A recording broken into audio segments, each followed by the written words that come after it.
The digital clock glowed 2:37 a.m. in angry red numbers when I heard it. That name, not mine. Linda lay beside me, her back turned, the steady rise and fall of her shoulders telling me she was deep in sleep. I'd been staring at the ceiling for hours, trapped in that middle-aged purgatory where your body aches for rest but your mind won't shut off. The ceiling fan turned lazy circles above us. Its quiet whir the only sound in the room until Daniel. Just like that. Software familiar. Like she'd called his name 1,000 times before. I didn't move, didn't breathe. Maybe I'd imagined it. Maybe it was part of some dream conversation I wasn't meant to hear. But the way it hung in the dark between us, so effortless, so intimate, made my chest tighten. Slowly, I turned my head. The streetlight outside cast long shadows across our bedroom, painting stripes of pale light over Linda's sleeping form. She looked peaceful, beautiful, the same face I'd woken up to for 23 years. Daniel. Who the hell was Daniel? I rolled onto my back again, my hands gripping the sheets too tight. The rationalization started immediately, maybe a coworker from that new project she'd mentioned, an old college friend, that guy who fixed our gutters last fall. But we'd been married long enough that I knew all the important names in her life. The fact that this one was unfamiliar sat like a stone in my gut. The ceiling fan kept turning. Somewhere outside a car door slammed. Linda sighed in her sleep and curled deeper into the blankets. I thought about all the little things that hadn't seemed important until now. The way she'd been taking her phone into the bathroom with her lately. How she'd started working late one night a week. That new perfume she'd bought last month. Just felt like treating myself, she'd said when I noticed. My fingers found my wedding ring in the dark, turning it around and around on my finger like I could unscrew the last 2 decades. I could wake her up, shake her shoulder and say, "Who's Daniel?" And maybe she'd laugh and tell me it was nothing, just some dream about a movie she'd seen. But what if she didn't? What if she hesitated? What if she looked at me with guilt in her eyes? Eyes I'd looked into every day since we were 25 years old? So I lay there instead, watching the numbers on the clock change, listening to the occasional car pass by outside.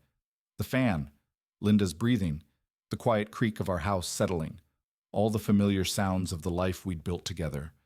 And that one unfamiliar name hanging over all of it. Morning came eventually.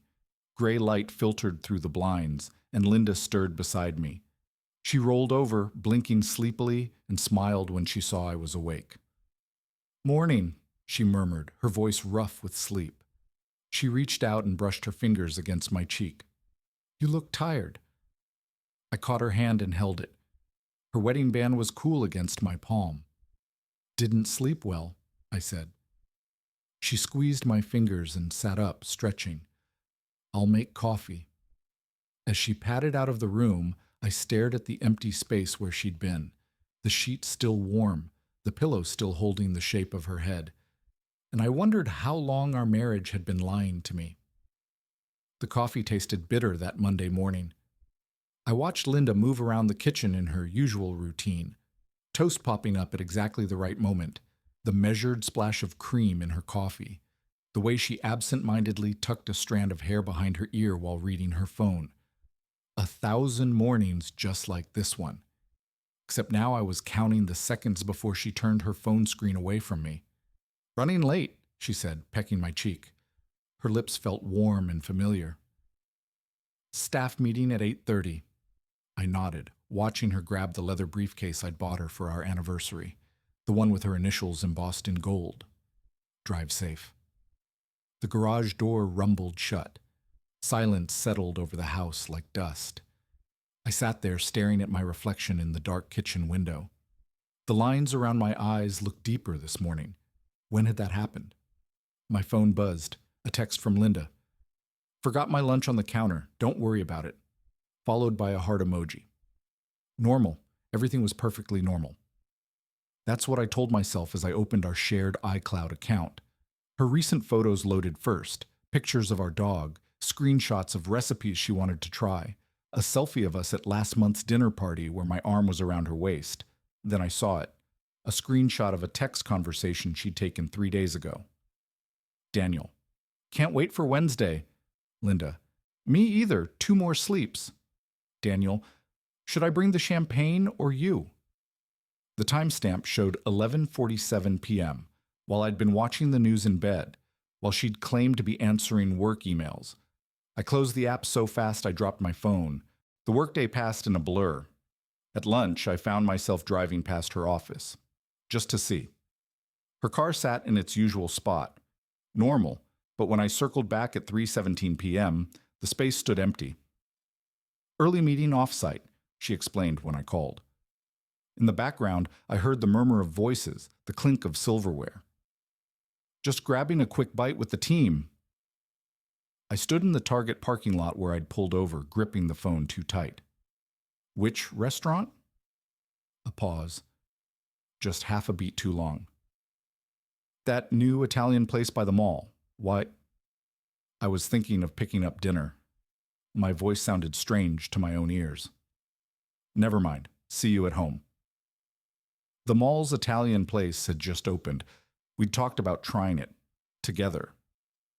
I sat in my car until the air conditioning couldn't compete with the July heat. Then I drove to the Italian place. Her car wasn't in the lot. When I got home at 6:30, Linda was already there, humming in the kitchen. The smell of garlic and tomatoes filled the house. She turned with a smile, wooden spoon in hand. I thought we could use a nice meal, she said, kissing my cheek. Made your favorite. I looked at the pot simmering on the stove. Her grandmother's recipe, the one that took 3 hours to make right. You didn't go to the Italian place? She turned back to stir the sauce. Changed our minds, too crowded. I watched the muscles move in her back as she cooked. The familiar curve of her neck where I'd kissed her 1,000 times. The wedding band she never took off. All these years, all these meals, all these ordinary days, had any of it been real? The dog whined at my feet, snapping me out of it. I bent to scratch his ears, my wedding ring catching the light. Smells amazing, I said. And for one more night, we pretended everything was fine. The suitcase wheels clicked against the pavement as Linda loaded her bag into the trunk Wednesday morning. She wore the navy blue dress I'd bought her last Christmas, the one that brought out her eyes. Sure you don't mind holding down the fort? She asked, adjusting her earring in the rear-view mirror. I leaned against the door frame, arms crossed. It's 2 days. I think I'll survive.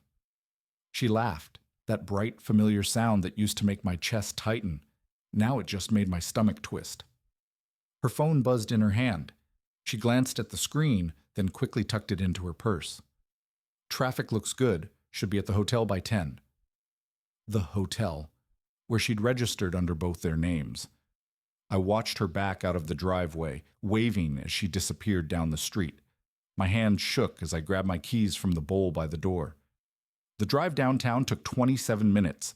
I parked 3 blocks from the waterfront hotel, in a spot where I could see the main entrance but wouldn't be easily noticed. The leather steering wheel grew damp under my palms. This is crazy.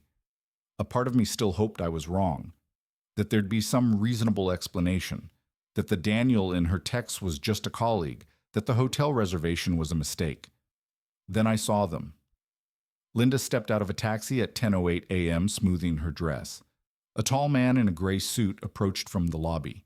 Even from this distance, I saw the way his face lit up when he saw her, the way his hand lingered at the small of her back as they walked inside.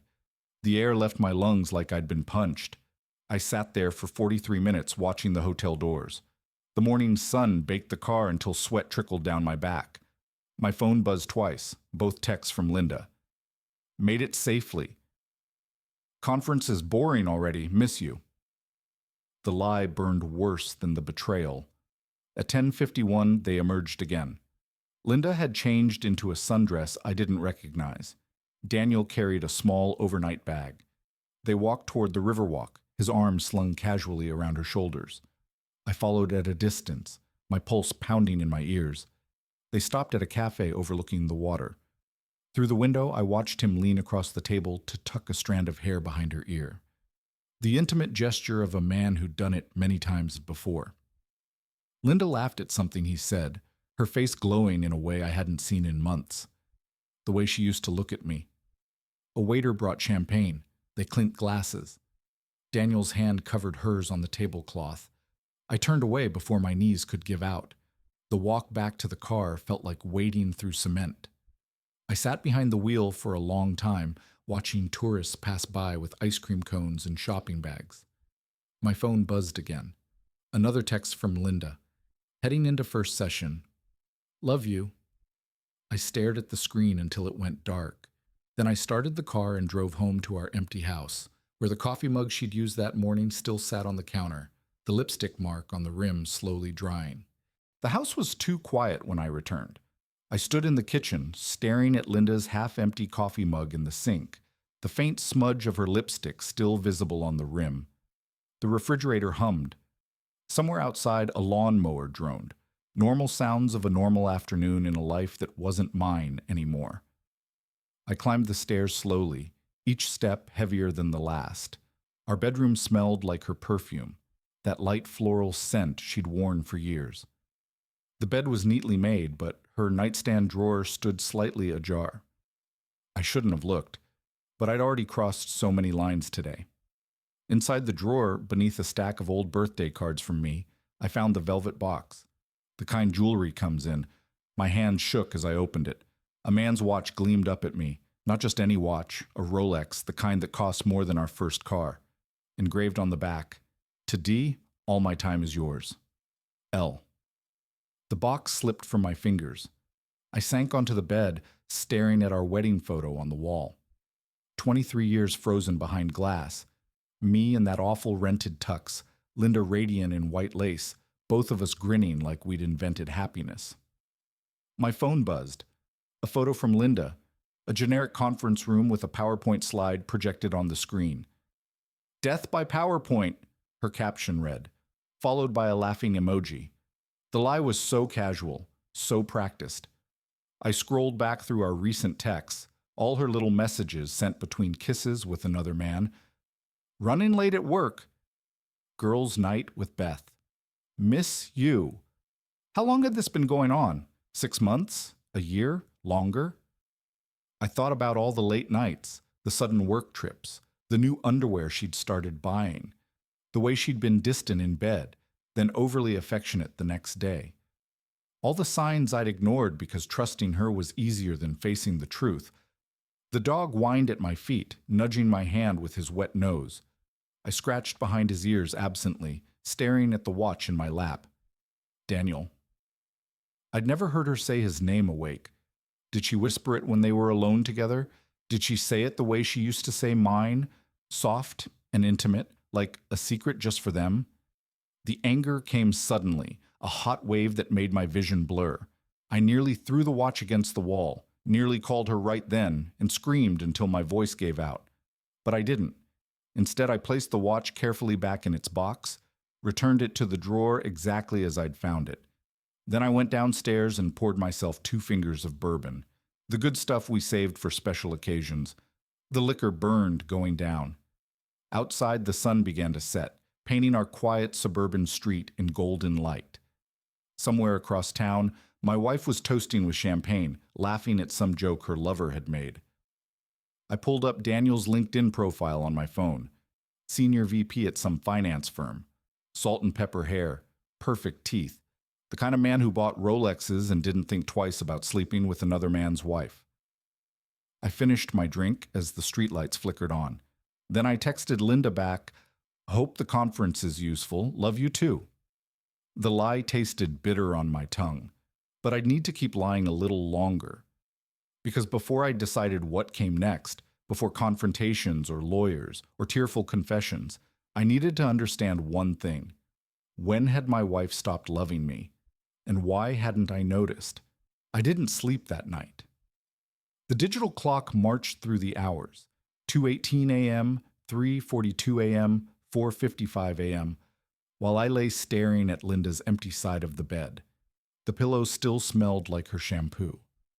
At dawn, I showered and dressed mechanically.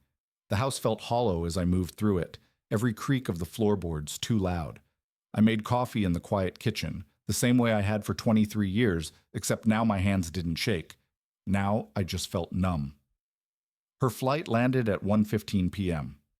I knew because I checked the airline app, watching the little plane icon crawl across the map while I sat in my car outside arrivals. She emerged at 1:37, rolling her suitcase through the sliding doors. Even after everything, my breath caught at the sight of her. The way the sunlight caught her hair. The familiar way she adjusted her purse strap on her shoulder.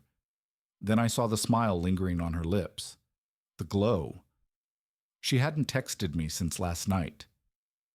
I followed her car home at a distance, my grip tight on the wheel. The suburban streets blurred past. The bakery where we bought Saturday croissants. The park where we'd walked our first dog. The intersection where I'd kissed her at a red light just because. When she pulled into our driveway, I parked down the block and watched through the trees as she carried her bags inside. Our house looked the same as always. The flower boxes she'd planted last spring bloomed cheerfully by the front steps. I waited 20 minutes before going in. "Hey!" Linda called from the kitchen when the door opened. "I was just about to text you." She stood at the counter unpacking a box of chocolates, the expensive kind from that shop near the hotel. "Conference swag," she said, popping one in her mouth. "Try one." I didn't move. "How was it?" "Productive." She wiped her hands on a towel. "But I'm glad to be home." The words hung between us. I studied her face, the faint lines around her eyes that hadn't been there when we married, the tiny scar above her eyebrow from when she'd slipped ice skating our first winter together, the face I knew better than my own. "Linda." Something in my voice made her look up. I reached into my pocket and placed the velvet watch box on the counter.